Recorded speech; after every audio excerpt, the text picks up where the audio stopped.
How I went from plate and 25 to 3 plates on my deadlift. 185 to 350 in a year. First off, I'm gonna tell you how I got from 185 to 225 in 1 or 2 months. Just deadlifting more. Do it once a week. I do it, and during my back or my day, however I felt. Did it first thing, obviously. Tried to progress my weight. 5 by 5, 5 sets, 5 reps. It just went up. I went to 250, and then I got stuck at 250. When I hit 250, I was actually started a cut.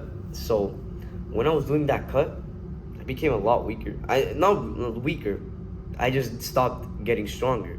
Is a problem, which it's not something you want. I talked about this in the strength video. It'll definitely play a role in the benching video. I got basically no progress in the gym for those 6 months that I was wanting to be really lean and all of that, which it's not something you want. So anyways, after that, I started bulking in around April. I had 225, then I hit 250 probably October, November, somewhere around there. I didn't record it because it's not really it's not like a progression. It's not, oh, you added on a 10-pound plate to each side. It's not a big deal. But the next time when I hit 275, which this was around March, I'll put it up if it's incorrect, but if it's correct, it's March. This is when I hit 275.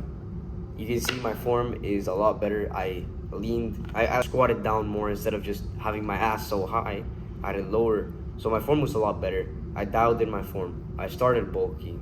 Over the summer, this last summer, I didn't deadlift at all. I did, but it wasn't really a heavy deadlift. It was just maintaining the strength, pretty much. When I got back to school in September, August time, I tried to deadlift and I hit 275 again. Then the next time I hit 295. And then this last clip of me hitting 305, which I thought was a big deal. And it was in another gym. It wasn't the school one, which I don't really like recording in that, bro. It's kind of weird. You're with all your friends and you just record. It's kind of weird, but I'll do it anyway next time. So after that was pretty much, that clip was late October, early November was that clip of me hitting 305. And then now in December, for fucking pretty much Christmas, I hit 315. I was really happy. And I'm still pretty happy. I'm like, oh, I hit 315. That was my goal for a really long time. I wanted to hit 3 plates. And that made me fucking happy. Like, oh shit, I did this. I achieved it. Same thing with my bench press.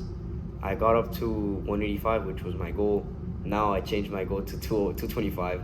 I'll probably do the same with deadlifts, but I'm not gonna be that greedy with my deadlifts. I'm gonna let the progression be a little slower, less injury risk, try to get more reps, and I don't really want to risk injury just because I really want to hit a certain goal. I already hit the goal. I was rushing to hit 315, and I rushed and it worked, but I don't want to push my luck.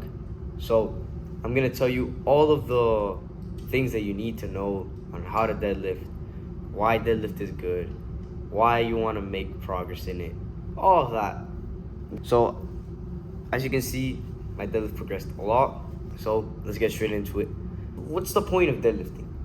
Well, the point is you can actually do stuff in real life, because in real life, maybe you gotta pick something off of the ground, something really heavy, and you're not gonna be able to, or you might be able to. You might. But if you're not able to do it, you couldn't lift it. It's pretty bad. But if you're able to lift it and your back is not strong from deadlifting, you could injure your back, be in a wheelchair for the rest of your life, just done. My friend, he told us his story. He has a YouTube channel. He actually told on the YouTube channel. Ali, he deadlifted a lot. He did also neck train. He went on a ski trip.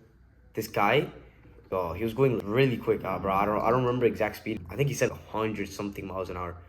This guy goes off a ledge, smacks into a mountain, or like just rock. Just fucking, it goes off the ledge, shing, smacks into the rock.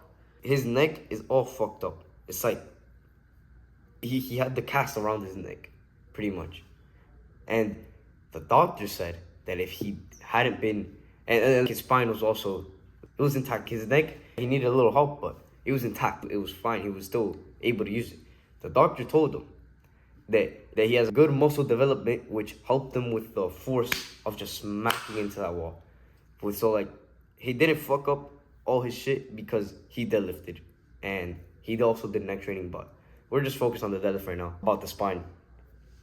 So because he deadlifted, he didn't have to be in a wheelchair. He was injured, right? From smacking into a wall 100 miles an hour. But he was fine in the sense that he didn't need a wheelchair. He didn't need back surgery. He wasn't disabled for the rest of his life. It's a pretty good benefit to get from an exercise. But on the contrary, there are people that have messed up their biceps. How do you mess up your bicep on deadlift? It's just when you do this kind of grip that I do, some people have this tendon just goes bing, it disconnects. But that's when you bend your arm, and that pretty much is very low risk. But the other thing that could happen, which makes a lot more sense, is you injuring your back, like herniating it, something like that. And the thing that I have to counter that, bro, is obviously just don't ego lift. Do good form, and you'll be fine. I've been fine over this last year.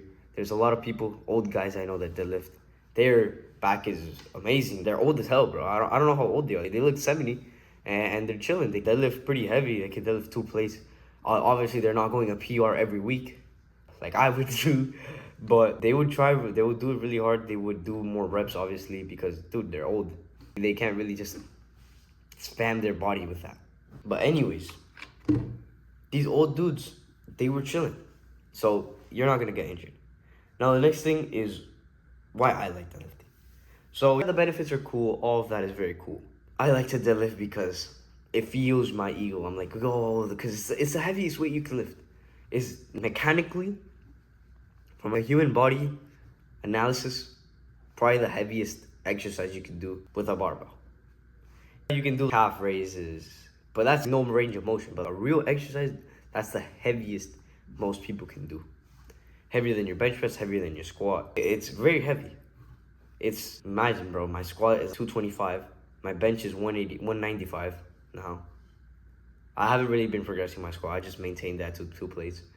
But my deadlift is 315. It's miles ahead of it. So there's an ego aspect to it.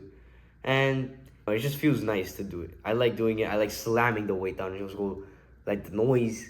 It's a whole experience, bro. Deadlifting is an experience. You're gonna see when you do it, you're gonna start enjoying it. You're gonna be like, oh, this is all right. This is whatever. But when you get straight into it, when you get dedicated to deadlifting, you're gonna see how fun it is. How just if excited you feel to deadlift. When I have a deadlift day, yeah, it's a hard day. But I love deadlifting because it's so fun. It's challenging, but it's fun.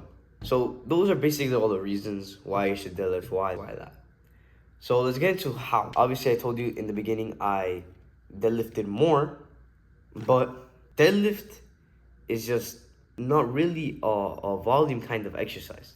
It's more of a, not about how many times you do it, because it taxes your body a lot. It makes your body, like, a lot of muscles get used.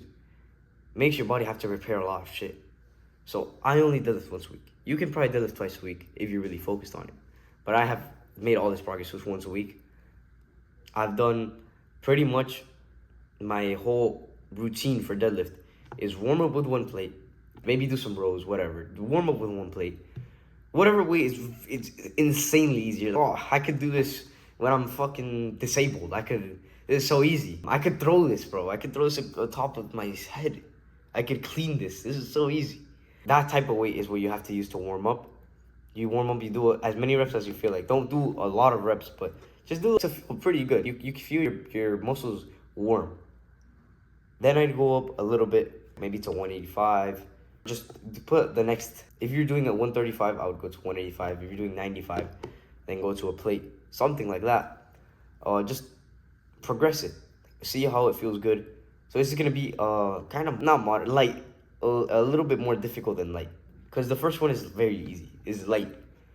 But the second one is light to moderate, which is 185 for me. I'd warm up with that. Obviously, it's really easy for me. And then I would do 225, and then, which is moderate. And then I would go to high intensity, which would be my 275, which is still my high intensity load. And I would do that, which it's just a load they can get only for less than 6 reps. That's what I would say. For the light one, bro, you can do infinite reps, pretty much. That's what you feel it. And the next one, the light to moderate, you could do 10, 30 reps. I'll throw 30 reps. Somewhere around there is where you fail at. Then the moderate one is something you'd fail in 15, 12, 10 to 12, 10 to 15 reps. Somewhere around there is where you would fail. The next, the high intensity, obviously I said it's less than 6 reps. It's possible. I would go 1 rep, or I would go 2 failure until I couldn't pick it off of the ground. I would keep in mind my form is very, very important. Watch a good video. Don't watch one of these powerlifting videos that tells you to round your back. You could, yeah, it might not injure you, but I don't recommend it, bro. Everyone's gonna clown you for having a shit form, because everyone thinks that's a shit form. I don't really like that form either. It makes you look weak, like you can't really handle the load. So I would do a clean deadlift form. Don't do a RDL. I'm not really a form instructor. You just have to feel it with your own body. I'm being 100% honest with you. Watch the videos, try to implement it, move a little bit in that range of motion, and then you're gonna get kind of used to it. You're gonna do your own little tweaks, and you're gonna find what's perfect for your body, because people have different limb sizes. My arm may be shorter than yours, may be longer. My legs may be longer or shorter than yours. So it's all different. You have to learn from YouTube. Squat University makes a pretty good tutorial. I think he says to round your back is fine. I don't really like that type of deadlift because it just looks kind of weak. But I like the clean form. Do not do sumo deadlift. That is not even a deadlift. Don't do that, bro. Bye. If you do sumo deadlift, bye. But if you do conventional, fix your form, change it up once in a while. Try to put your ass higher, lower, move your knees front or back, move your arms, change grips. See what feels the best for your body. Once you get the form locked down, you can go for, this is what I do. I would try to match my PR, just like I said in the strength video. I would hit my PR, right? I would hit a PR, let's say 275.